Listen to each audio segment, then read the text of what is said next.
Good afternoon. Hello, everyone. Glad to have you all here today, and our folks on Zoom as well. I'm Joanna Massey-Lalikas. I'm the Director of Learning and Community Engagement here at the North Carolina Botanical Garden.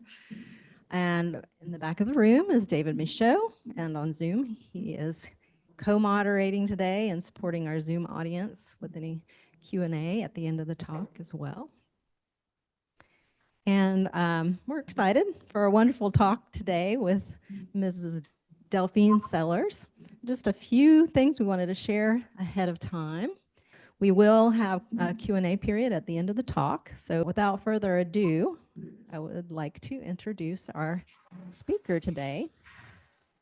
Mrs. Delphine Sellars is a co-founder and executive director of UCAN, Urban Community AgriNomics. In 2016, she retired as the director of the Durham Center of North Carolina Cooperative Extension, where she served over 9 years. And prior to that, Mrs. Sellars served as director of the Center for Employment Training and Adult Vocational Education Center, and as a social worker focusing on youth, and assistant director of an adult nonviolence pre-release facility. Amazing career. She has a BA in social studies from North Carolina Central University and a master's in organizational management from Pfeiffer University. And currently she serves on the boards of the Eno River Association and is a partner, collaborator, and advisor on a number of organizations and groups that are involved in increasing food security, access, and the environment, to include land stewardship and abating climate change. So we're really excited to have you here with us. This is Delphine Sellars. Please come on up to the front, and we look forward to hearing more from you. Good morning, or is it afternoon? It is indeed my pleasure to be here. You can see that my strength does not lie with technology, but it does lie with a love for land, a love for people, and a love for advocating for that which we all need, and that is health and wellness, and how we create and how we get to health and wellness. So what you have here is an initial picture of Urban Community AgriNomics, one of my favorite places to be, the place where I go for healing, the place where I go for relaxation, and the place where I go to say the world's going to be okay if we just listen to nature, listen to the animals, value what we have, and do what we must do to make sure this is a safe place for all of us. So I'm going to start out. This is the last year, okay? So again, I want you to be aware of what our mission is. Urban Community AgriNomics is locally known as UCAN, UCAN. We tend to say, I can, we can, you can. You understand? I can, we can, so therefore you can. It's the way that we look at this. What we do is we're a community that empowers people with sustainable agriculture. I'm not going to read that, I'm going to tell you. To be good stewards of the land. We help people to realize that resilience is built on the ability to do. It's built on the ability of knowledge that one attained. How to grow your own food in a very environmentally friendly way. And we also realize that there is more to health and wellness than just fresh fruits and vegetables. What else is there? Access to open green spaces. How do you get those open green spaces? Access to a friendly environment that accepts you regardless of who you are, where you come from, who you know, who you love, what you do, okay? And health and wellness is also about caring for all things that is natural, that is animals, plants, air, water, all those things that we and every living thing on this earth need to survive, and realizing that we only get one chance, one earth. So let's care for her. Okay, let's not abuse her, let's not use her. So, but also, it makes for a better future. It makes for health and wellness. So we're going to take you through the years of this wonderful organization that I call UCAN, or that we call UCAN. First, I want you to understand this very first picture on your, if you're looking at it on your left, I want you to understand, these are pictures of what we encountered when we acquired this property.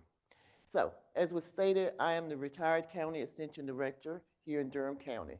as a county extension director, you're engaged with farmers. You also serve on a lot of boards, and I happen to serve on one that is known as the Triangle Land Conservancy. 2016, I realized it's time for me to retire and try something else. But at 62, I was just too young to sit home. So what did I say to them? I asked them, "Could you please give me access to land?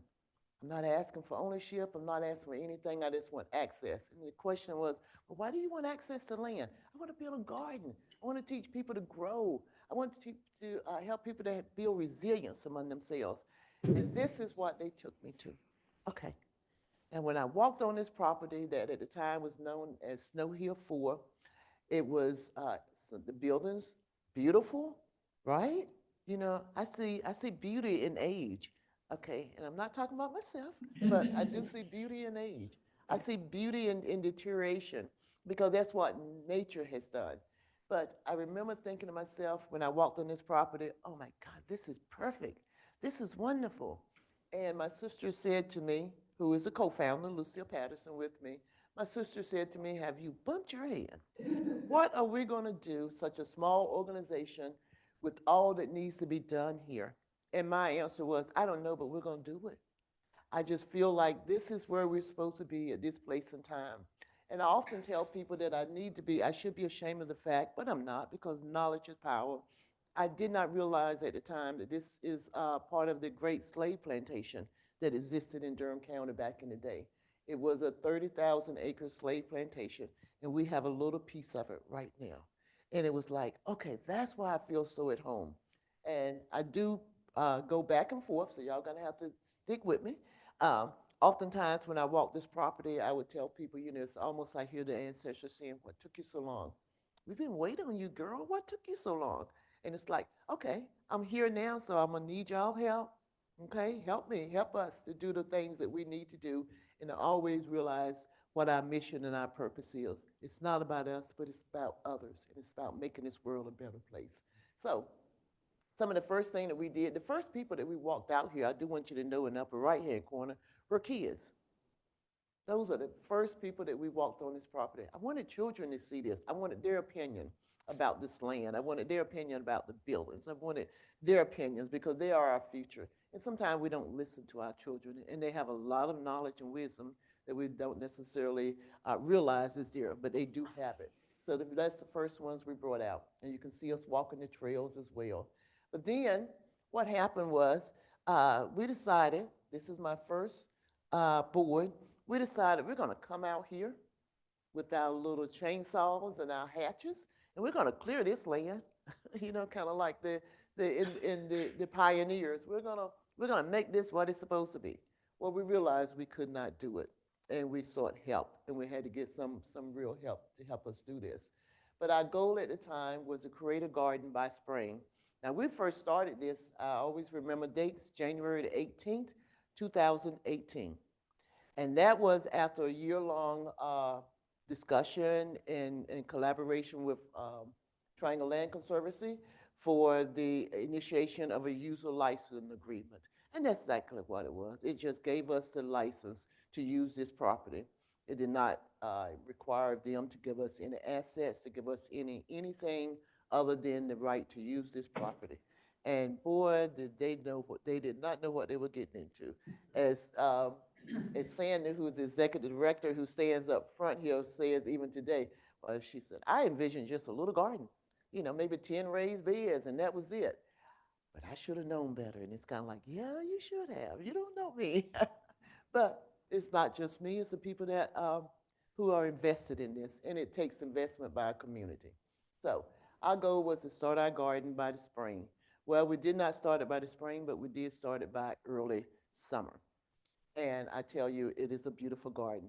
The garden has 47 raised beds, actually more than that because some are smaller, so I kind of added on up to say 50 community garden beds, which currently now are rented by 100% by residents of the community.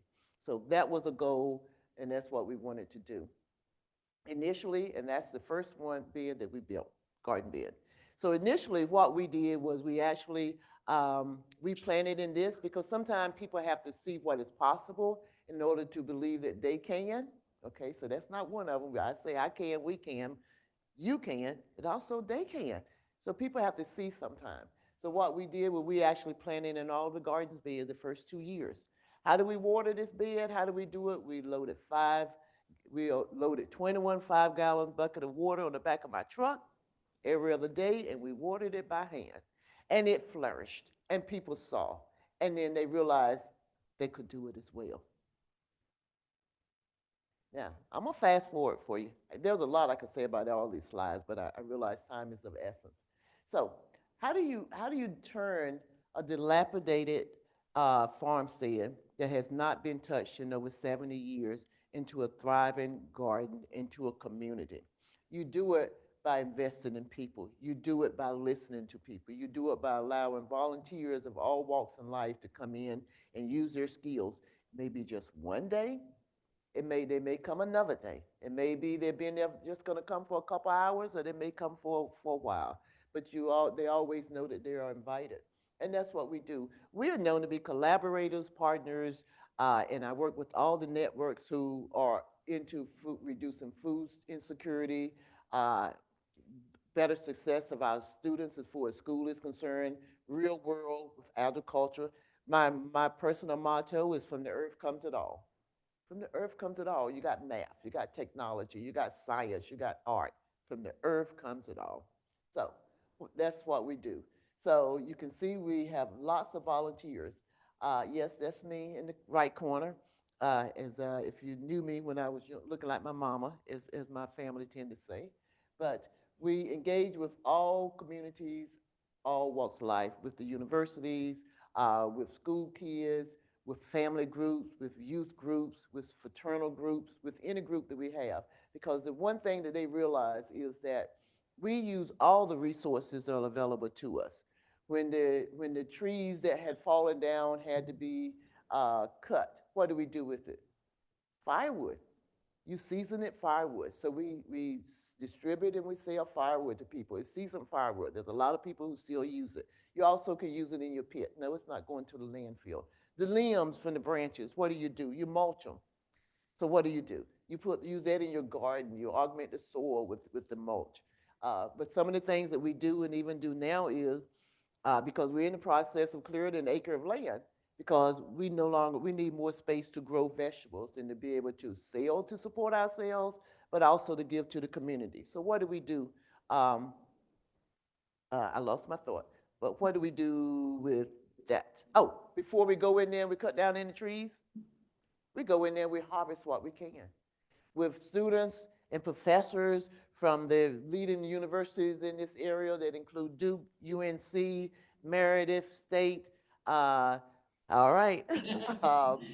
Gosh, I left somebody out. Did I say state? Duke. Yeah, I did. I call them all. But all of them. Students go in, and what they've done for us is they've identified all the native plants within this acre of land that we're in the process of planning to use for agriculture purposes. All the native plants. They also have identified all the small ones because we can't deal with the big ones, and there are very few of them, but all the small native trees.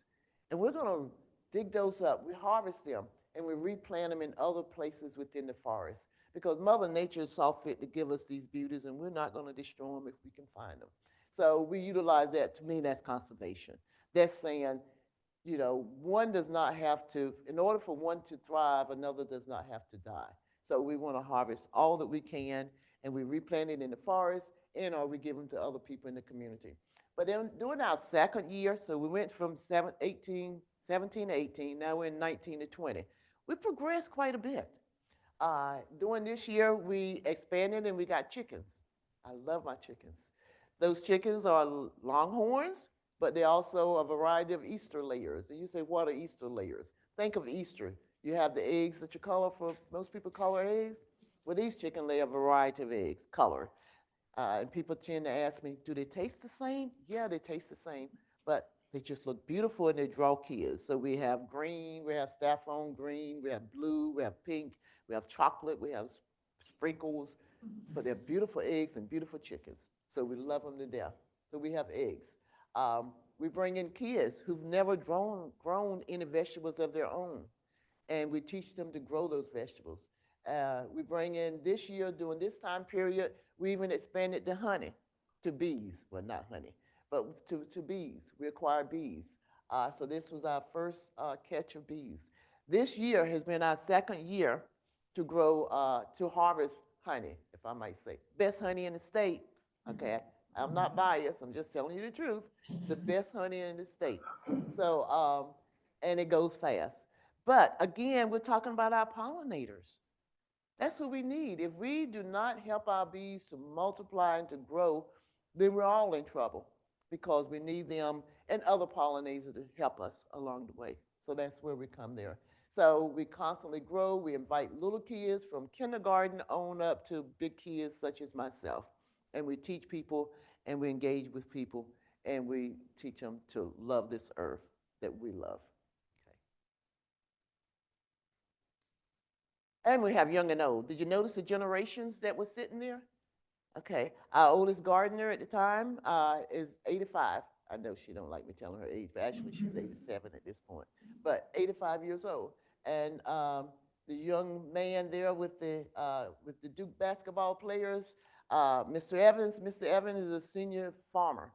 So we take advice from everyone because our young people who are studying agriculture and studying horticulture and studying, botany and all, they can share some things with us. But as old folks, we grew up some ways. We still have a little bit that's not in your books that we can tell you about. So we use a combination of all of it, the young and the old. That's community, but that is community. So 21, 22. I'm moving fast through the years. So you can imagine all the things that transpired through the years.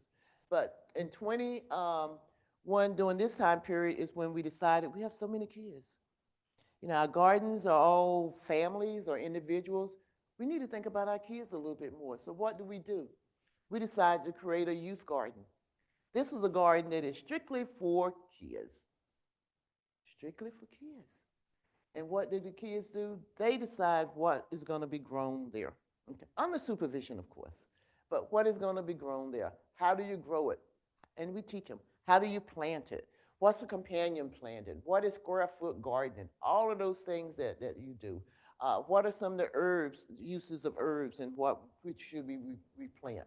Which herbs were used by the indigenous people? Which herbs and plants were depended upon by the enslaved people? So all of those things combined into one. So this was a special day up in the upper left-hand corner. This was the day that the basketball team from Duke University and their coaches came out and helped us in one day build our youth can, because that's what it's called, youth can. We're very creative. Youth can garden. So what do you have in youth can? You have it right now, approximately, we've increased it, 14 raised garden beds. We have a greenhouse, but on this day, we have a compost section.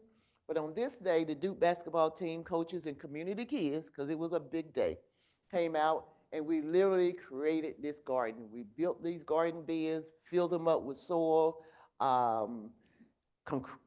created the compost where we're teaching them composting. Again, composting is using all those things, those wastes that we tend to throw in the landfill, from the vegetables at your home to the weeds that you dig out of your garden. They can be used to make additional rich soil, and we use them. So I call it the outdoor classroom. But that was a wonderful day, and they helped us. And when they left, everybody was tired, but everybody was happy, because there's nothing like having a goal and meeting that goal and being able to step back and smile and say, I was a part of this. But that was a great day for us. Again, one of the pictures. But we have kids coming from inner city Durham, the POW program, Durham Police Department Athletic League. So we have kids coming from private school, public schools, K through 12, university, technical school, youth group, faith-based groups, you name it, we have it. Why? Because one of the things you got to realize is that our farmers are aging. And so what do we want to do? If we can plant that seed, okay, because that's our motto, growing communities one seed at a time. So if you can plant that seed on the youth and say, This is something that you can do, and he or she says, this is something I never did before, but now I love it, and it's therapeutic. Look it up. Research shows you digging in the soil is therapeutic. But then we create our next crop of farmers, because we got to have somebody to grow the stuff. And then we also are saying if we're more local farmers we have, what do? We're combating in our own way climate change. Why? Because you don't have to bring your produce from 300 miles away. It's grown down the street. Okay. Also, if you grow it yourself, you know that you're not doing what? I'm not using pesticides. Because why? Because we're teaching you how to use organic elements in order to grow, how to use what nature has given to us, how to do companion planting, how to plant flowers here because that flower will deter this pest, or how to plant this vegetable beside that vegetable because it's going to deter and they're going to protect each other. It's kind of like a garden, is what I tell people. What we do is like planting a garden. If you ever plant in a garden, you don't plant one thing in your garden, do you? No, you plant a variety. And that's what we do. With that seed, we plant a variety of plants in a garden bed, but I even go further with my little analogy and say that what you have at the Catawba Trail Farm is the people who come there is that garden. That's that community. When you have a diversity within a community, when you have people who come from different walks of life, different races, different beliefs, different whatever, who come together and say, we can all live in harmony. That's a beautiful garden. That's a fruitful garden. That's a garden that produces all those wonderful vegetables that we love to eat. I love vegetables. If I had a choice between vegetables and meat, I go with vegetable. But no offense to anybody who prefer meat. But if I had a choice between the two. But this is what this day is. And people have fun. You know, you have fun in the garden. There is nothing better than seeing an individual who has never grown anything before, first to see that flower grow. Oh, I got a flower. Yes, you do. Isn't it gorgeous? Yes. We're so proud. Then they come back and they see a little vegetable, maybe no longer than an inch or two. Oh my goodness, everybody celebrates. But then when they come back again and that plant is now, that vegetable is like this, we actually almost like have a party. You understand? Could you imagine? We celebrate the fact that you have grown this, and you need to be proud of it. And they take pictures and they take it home and they let us know how good it was. But so because of all of our garden beds have been taken up, then what we've done is we had to invest in a high tunnel. Okay, high tunnel. This is the beginning of it when we were just putting it up. High tunnels are great because they allow you to grow year round. They allow you to grow some things that you had not thought you could grow because it's, you know, you have you can create your own little environment within that high tunnel. Okay, I think I'm getting. So, but that's where we are with that. 23, 24. This is a year, right? I'm moving fast. Uh, we have activities with our youth. We have walking trails. Remember, I didn't tell you some things. When you drive off the main road and you come into the farm, the path that you're taking is part of the great Native American trading path. If you remember history taught you that the Europeans started at this southern coast of North America and they went on up and these are paths that the Native American used and created. And it goes all the way up to Maryland, all the way up north. I mean, 85 is part of the trading path, you know, but we have our own piece of it, okay? And it takes you to the Little River. So what do? Then you build a sitting place on the Little River where people can sit. You also, what we've done is talk about health and wellness, is we built walking trails throughout the land. Our goal is to have 7.5 miles of walking trail. We're not there, we have a ways to go, but we have walking trails. And it not only take you to what I call I call this area because it overlooks the Little River, but we also have trails that take you to the shore of the Little River, if I could use that term. And it's beautiful. And we keep this river clean. And we've had the water tested with the individuals from the Eno River Association have come out and tested our water. It's probably one of the most healthy parts of the Little River or water systems. So now we have something to gauge ourselves against. Are we maintaining that health? I mean, they found, I believe, something like 176 or 186 micro amphibians, I think it's the right word. Anyway, insects and plants and things like that in the water. It's healthy. Some of them, which are very sensitive to pollution. So we know this is healthy soil. This is healthy water. So as stewards of this land, we are responsible at this point in time for maintaining that. And we have to teach our kids to do that. And we have to teach our gardeners to do that. So we have the walking trails, and we walk. We take hikes. And guess what? On this property is the oldest marked grave site in Durham County, marked grave site, okay? And that is William Johnston, his wife, and 5 of his kids. Mr. Johnson had started the plantation system, but he was also, part of the Revolutionary Army, back in 1776 and all of that. But the key is the oldest marked grave site on this property. But what did we find as well this past, not this year, last year, must have been 23. Through some work with Duke University and their ground penetrating radar, we found an enslaved grave on this property. An enslaved grave on this property that we did not know. So far, we've been able to mark 46 graves of the enslaved. So we're honoring this. And believe it or not, they're right there, here's Johnston, right here, but then surrounding them, that's unusual. And probably that happened because Johnson had one surviving daughter who then left the area. The property was sold to the Benahans, who became the big slave owners of Stagville, which is what most people know. And Stagville, which was a 30,000 acre plantation, goes all the way up to like Cameron Village in Raleigh. I mean, that was back in the day before Durham County existed. So, there's lots of history. But to be able to find that is just so rewarding. So we're working on a memorial. How do we honor this? Because there are a lot in Durham County, a lot of descendants of the enslaved that was on the Stagville plantation. On our little piece of land, which was called the Snow Hill Plantation, we do know that there were 76 enslaved individuals on this property. So we don't know who's entombed, but we do know that we found 46 so far. And we're going to do one more because I know there's more. So we're going to honor that grave site. But, okay. But getting back to this past year, this year in 2023, not only did we have the waterfront and a place to sit. We have hikes on the property, walking trails that we've created. But we celebrate the land at various times. But the other thing that we've done is we have, I call it, some people say renovation, I call it repurposing. When a building is so in a state of deterioration and you're going from what it was, such as this mill house, which is the very first one on your right, and you're turning into something entirely different, I call it repurposing, because it's a whole lot more than renovation, okay? So what we did was we turned this mill house into a facility. This is now our office facility. I tell you guys, you're gonna think I'm crazy, but one of the wonderful things, and when I always say it, I have to smile, we now have a bathroom. A bathroom. Is that not basic? Running water. Okay, we had running water, but water on the inside. We now have a place to bring people in out of the heat, or out of the cold.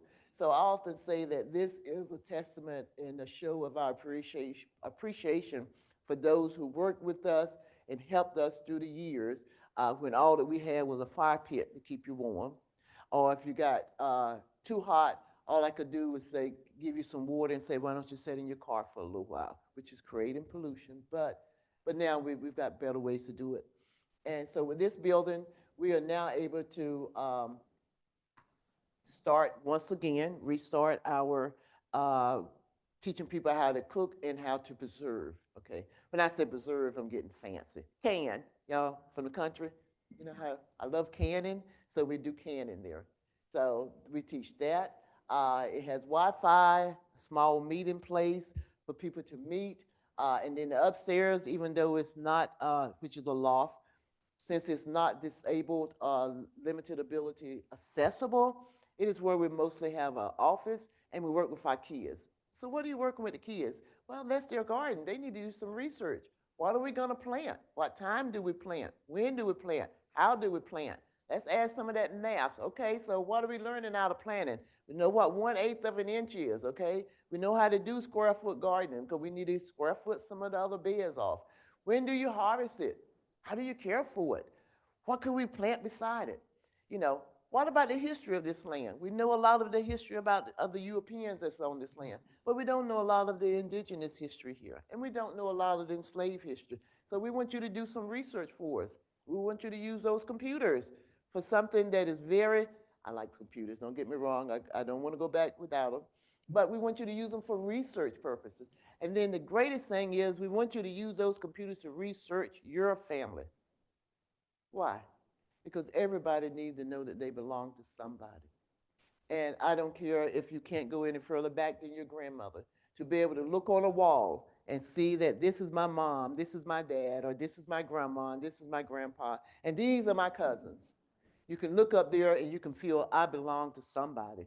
I belong to a group. My village may be small, but I have a village, none the same.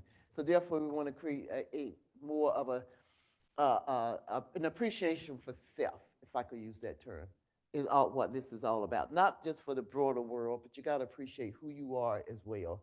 And regardless of the world, sometimes may beat you down, or you look around and you say, I don't have what somebody else have, or your life is better. You need to feel like and know that your life is still valuable, none the same. So we have that. And then this is where we actually planted in our high tunnel. We did get it done, but we're learning. You see the picture on the far right. That's when we started, we were trying to make roads with the hills and all of that. But then we learned too that there's a better way to do things. So we got help from some farmers, especially connected with NCA&T and some local farmers. And they came out and they showed us how to do it better way. Put in the drip lines, do it this way, lay it flat. So the one thing that we always learn is don't be ashamed. And that's what I say to people, what you don't know. But be proud of what you're willing to learn. And that's who we are. We're proud of the fact that we're learning as we go. And when gardeners come to us, we let them know there's nowhere in the world we know everything. Don't know half of it. But we're going to learn together. And if you know something I don't know, please share it with me because I want to know. Even down to what was it, and I digress, but yesterday I was talking with someone because master gardeners out of Durham, we were looking at our pollinator garden, and they came across some ants, and I said, red ants. And, oh gosh, yeah, and someone said, well, we put boiling water down there. That works. It's like, I'm not going to get close enough to put boiling water down a fire ant hole because then they're going to scatter. And I said, but you know what we use? And they said, what? I said, we put grits. What you mean grits? I mean the grits that you cook in the morning. Pour grits on top of the ant hill. You got to put a supply up there. Why? Because they will take the grit swells and they're going to take some back to their colony down in the ground. And before you know it, they've all, unfortunately, I don't like to think about killing anything, but fire ants are dangerous. But they will explode and they will die. So that's the kind of knowledge that you get from, not necessarily from textbooks, but you're going to get from tried ways that work. So they were all astonished. I said, yeah, it works. That's all we do. We pour grits over them. No pesticides, If they're good for me, well, we cook ours, so therefore I don't have to worry about them swelling up in me, but I love grits. But anyway, see, I digress. Okay. Okay. So what else are we doing now? Some of the things that UCAN does is, if you're going to teach people to grow their own food, you first got to address the issue of hunger to begin with, right? So it takes a vegetable plant, what, weeks, months to grow to the size that you can eat it. So what we do is we do a monthly food distribution. That monthly food distribution is in collaboration locally with the Farmers Food Share. So you're saying, okay, so what is it? Okay, through a series of monies that come down from the USDA, and then it comes to the Conservation Farm Service Association, I may have that wrong, down through Farmers Food Share, there's a pocket of money that allows produce to be purchased, and the Farmers Food Share does this, from local farmers. Yes, at market rates. So it's an economic base as well, so it supports your local farmers. All of the produce has to come from, all the produce, fruits and vegetables, eggs, all of that has to come from farmers or businesses in North Carolina. So what they do is they purchase it. So you're helping that farmer. with a market rate for his or her vegetable, the small farmers. So what we do once a month is we receive boxes. These boxes contain no processed foods or no canned food. And what we do with that food is we give it to people. We give it to people. We started off a couple years ago getting 192 boxes per month. We gave it away. Then, unfortunately, it was reduced to 142 boxes. Now we are at 106 boxes. But I'm glad that we got the 106 boxes. Those 106 boxes no longer contain eggs. So what do? I'm a grant writer, so I write a grant. I write lots of grants. I spend too much time inside writing grants. Anybody who want to write grants for me, I'm just sending it out there through the ways. But we wrote this grant now, and we are able to put eggs back into this box. And we don't ask a lot of people.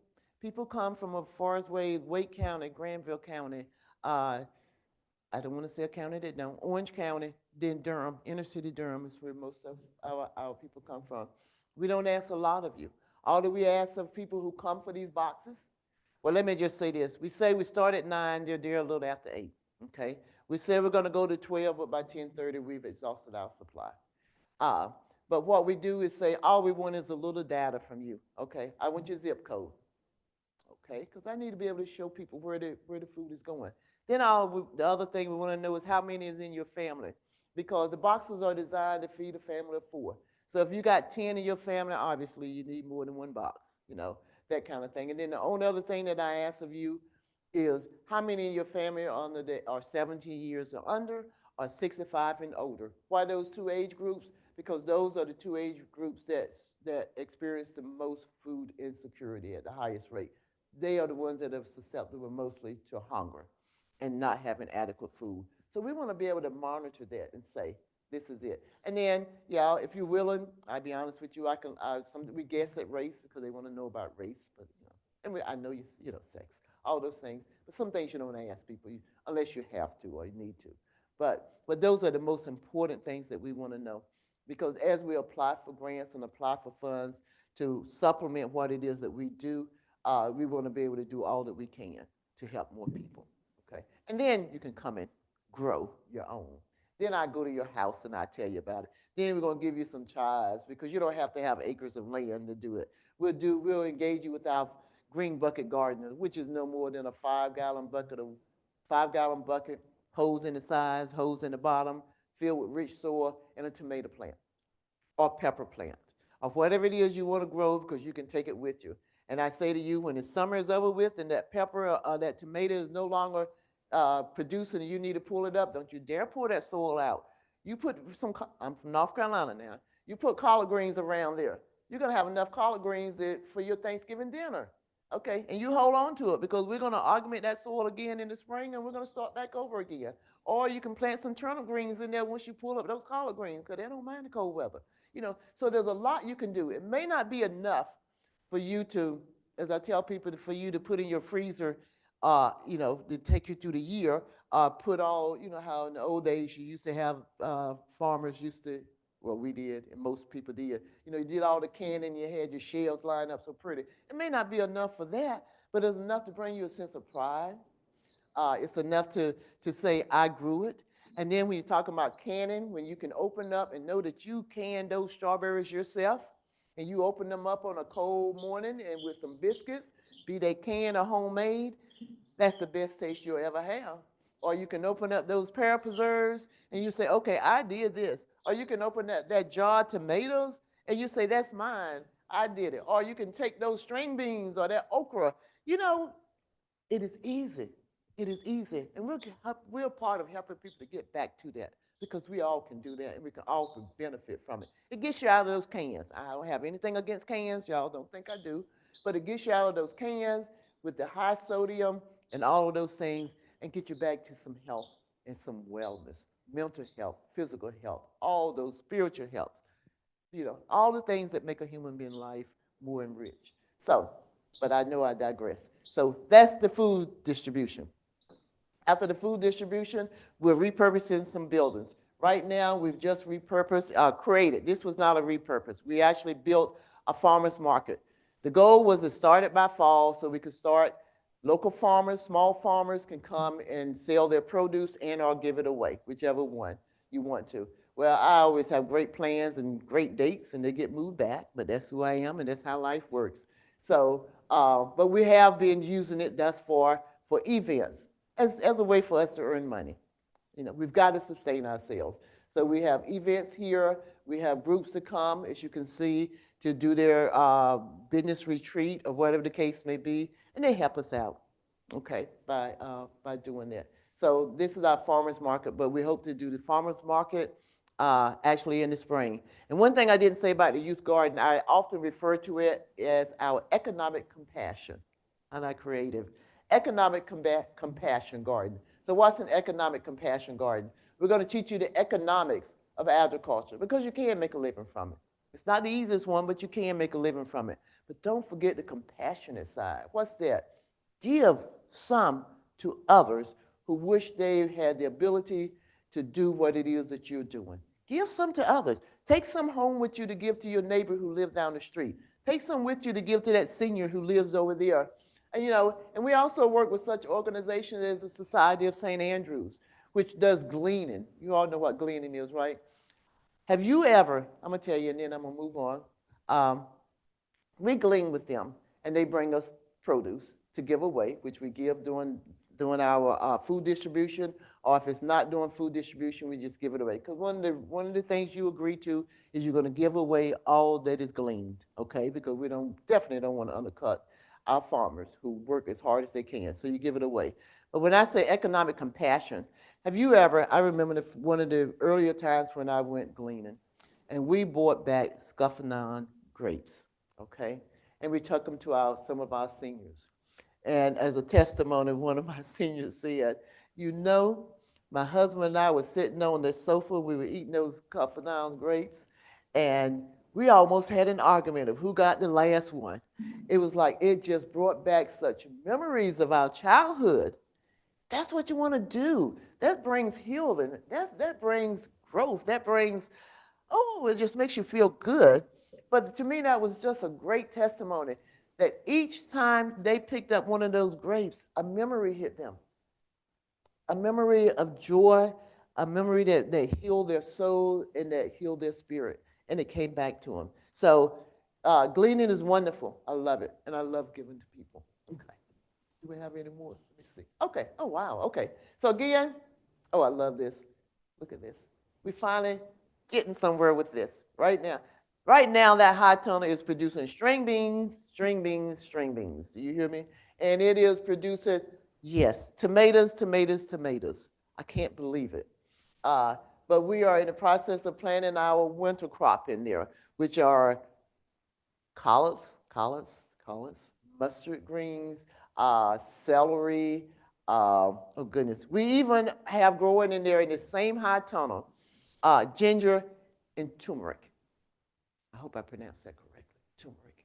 These are other things, you know, because right now you should be harvesting ginger.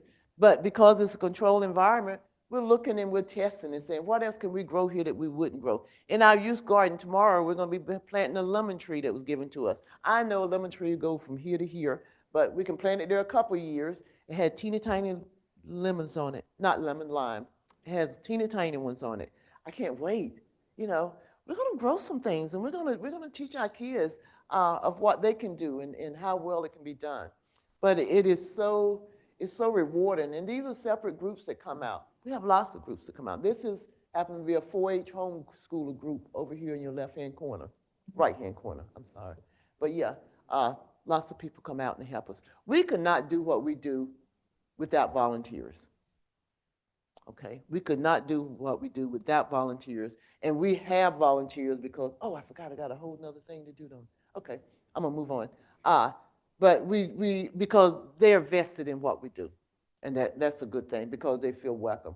So again, we're repurposing another building. This was an old corn crib. I love to show this one because now we're calling our intergenerational house.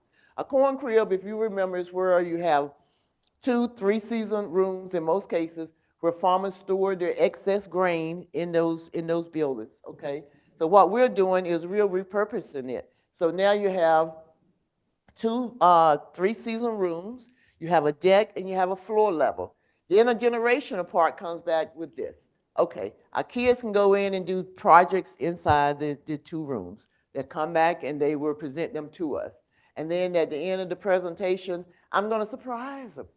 After a while, the word will get out. But I'm going to surprise them. I'm going to be sitting on this deck, and beside me, I'm going to uncover a bushel of what? Of string beans, a bushel of butter beans, a bushel of whatever we have at hand, even I have to go buy them. And I'm going to give everybody a pan, okay? And what we're going to do is we're going to sit around and we're going to shell beans. And what we're going to do, we're going to talk. Our youth can teach me a lot. I don't care how young they are. They can teach me a lot. But I like to think that I can also teach them. So that's that intergenerational. All we're doing is saying, this is storytelling time. You want to hear about what we used to do in the old days? Mm-hmm. I want to know what you're doing in the young days, okay? And then we're gonna appreciate each other and we're gonna value each other. That's intergenerational learning. That's intergenerational appreciation. That's our intergenerational house. I can't wait. It's almost finished. Almost, but that's where we are. Honey. Did I tell you we did honey, right? I know my time is running out, but y'all, I could talk all day about the places I love. Okay, this is the 2nd year that we harvest honey. So we go through the process of, I had never done it before. It is amazing what the bees can do, but it's also amazing how wonderful that honey tastes and the fact that we bottled it. And that's the young man that, that was last night when I talked about, we have a 13-year-old master beekeeper who and his family are all beekeepers, and you see them, Preston, and they actually do, I'm going to put a plug in for them, Bull City Apiary. But when a child teaches a child, or when a youth teaches a youth, it does a whole lot more than if I'm teaching. So they come out and they teach us and they help us, and so we have honey. Unfortunately, I'm sorry, y'all, it's all sold, but we'll have more in the spring, okay? So we'll definitely let you know, okay? But this is it. I talked about the grave site. I didn't realize there were this many up here. But then also one last building that we are in the process of renovating, just so you know, is this is a millwright building. That's the grave site as well. The flags are where you see the pink flags. That's where we found the graves of the enslaved. So that marks them. We no longer allow people to walk in that area anymore because when you know better, you do better. And we used to walk around it, but we don't anymore. But this last building here is going to be a building that we're working on. These are the schematics or the design of it. We're turning this old millwright building into a combination museum, welcome center, venue, again, to help us to be able to support ourselves. So it is going to be a beautiful building. It is, oh, I love it. It's surrounded by native plants, and everything. It is a place where we would teach and have classes, but also can rent out.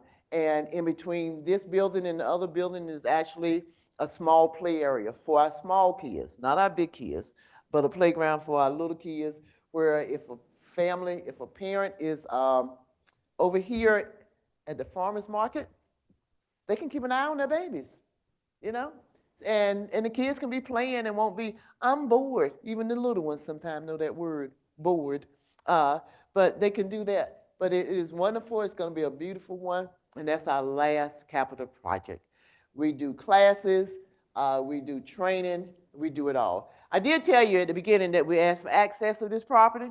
Well, I'm proud to tell you that on January, I love dates, January 11th, 2024, we actually signed the deed for this property. So now this small nonprofit organization called Urban Community AgriNomics, who created the Catawba Trail Farm and love to say, I can, we can, you can, now owns this 176 acres of property. It will primarily always, thank you, it's a limited deed, let me put it that way, that's where. So the forest and the trees, they were always, that's what makes it healing. That's what makes it what it is. So no, it would not be developed. You would not come by there one day and see a housing development or see this or see that or see all those other things. But it will always remain a place of healing. We're creating more fruit garden, orchards, so I didn't tell you about the orchard that we have. So, because we want people to, again, it's a skill place. So And then we also, the 1 acre of land, and then I'm gonna be quiet because I want you to see what we did last year. I'm gonna really fly by that. Uh, um, I just love this. Let me stop talking. So anyway, what was I doing? You moved on. See, I love her. This is my assistant. Actually, not my assistant, but our content and marketing manager. So she keeps me on task.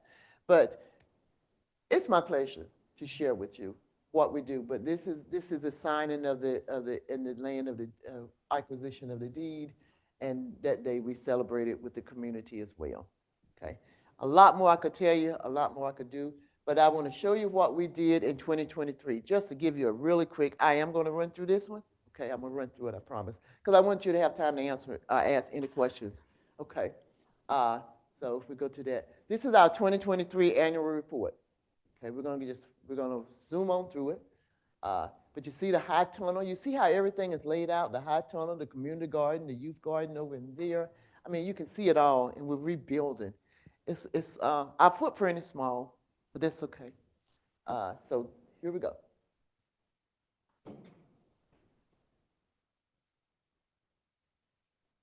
Okay, I'm not going to read all this to you, but this is just another picture. We're telling you about our partnership that began in 2016 with the Triangle Land Conservancy. The fact that it took us about a year or so because it was a learning. This is a first. You know, Triangle Land Conservancy is paving the way that I hope other conservation organizations do. And it is just give people a little slice of a piece of the land in order to learn to grow. We're not talking, you know, 50 acres, 60 acres or whatever, just a little piece where people can grow food and learn and do for themselves is all that we're asking. But this is our board and our staff. We are a small staff. Currently we have 2 full-time, and then we have 3 part-time. And out of those 3 part-time, 1 is a part-time intern. Okay. Yes, we're a minor group. Okay, and then we had a word from staff. You all can have access to this, and you can read this, but yeah, we're proud of who we are and what we do, but this is a word from each one of our staff members, including me. But what did we do? In 2003, now this is just 1 year, and this is an average, we served almost 3,000 people in our food distribution. That's not bad, 3,000 people. And that includes food that is from, you know, we supplemented with food from Society of St. Andrew and are supplemented with food that we grow on our property as well, okay? Well, you see we produce out of this garden 3,600 pounds of food, of vegetables, which is great. 148, our chickens were doing well. Now they slow down because you know how this season comes and they start molting and slowing down a little bit, so we let them do that. But we had 125 volunteer days. These are scheduled volunteer days during that time period. We had 88 individuals who donated to us, and we had 29 events. This is events that we invite the public into. And then that's how much gleaning food that we sold. And gleaning food goes from everything from, if you're only talking tomatoes, to watermelons, to squash, to zucchini, you know, whatever is in season, whatever cabbage, collards, farmers are growing. So that too, because, hey, we're empowering and creating impact and making a difference. But I just wanted to share these few things with you. And there's a lot more to share. This is, you know, as I said, is our grants. You know, yes, y'all spare me from grant writing, but I need to get out there and dig more in the soil. But we write grants, we get donations, we have programs, you know, all of those things come out into one. And that's our annual income. It was in 2023. Not bad for an organization that started off with $250 in the bank. Do you understand me?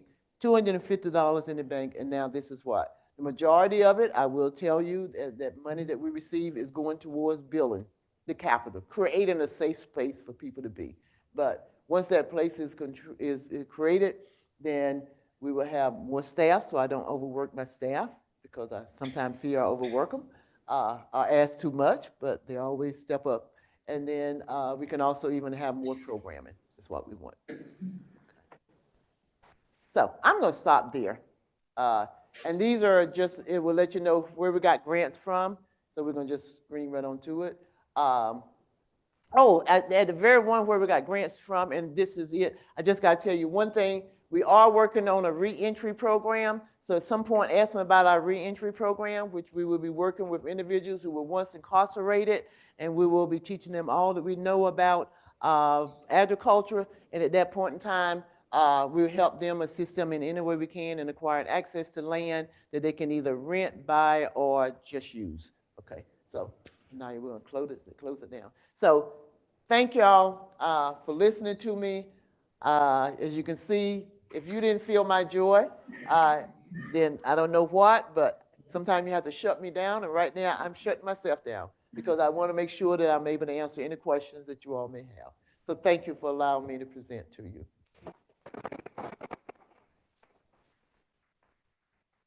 Thank you so much, Delphine. I definitely feel your joy. Let me start with one question online, if I can, then I'll go to the audience. So are there dates and times for public tours and visits? And this is really inspiring, is what they also said. So thank you. Yes, we are now open Monday through Fridays from 10 to 2. And we're there every day not every day, we're there every Saturday except for the first Saturday, the weekend of the month, because the first weekend of the month, we decided we need to take time off for ourselves.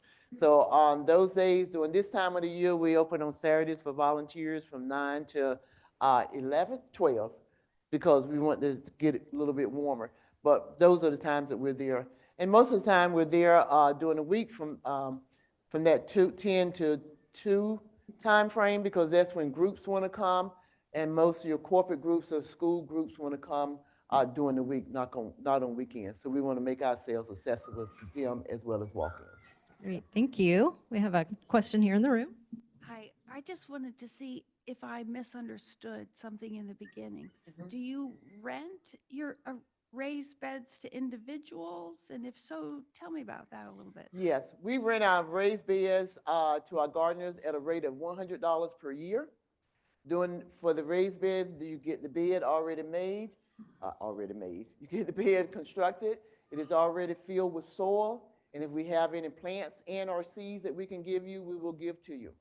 Our calendar year is January through December 31st, so you have it for a year.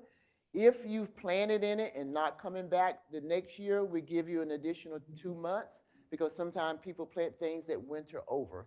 And that's something that you planted, and we want you to have enough time. So it could be for either continuation, but if you're not coming back with us, then, and you've planted something, it can be for 14 months. But yeah.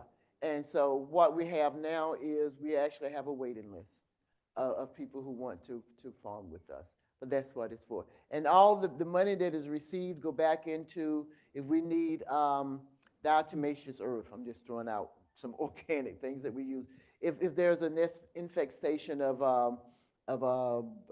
bugs or whatever, then we buy those things, all the organic materials, amendments, that's the word I want to use, to combat pests or whatever, then we are responsible for purchasing them. So you don't have to come up with some additional monies during the course of the year. You don't have it, in order to let me go get this and let me go that. We supply that. That's what we use it for. Yes, ma'am. Thank you. I have a quick question for you too, kind of a follow-up from something online.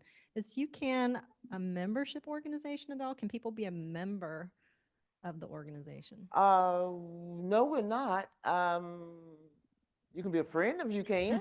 I don't know if you want to go, but it's not an official membership kind of organization. No. Thank you. Thank you.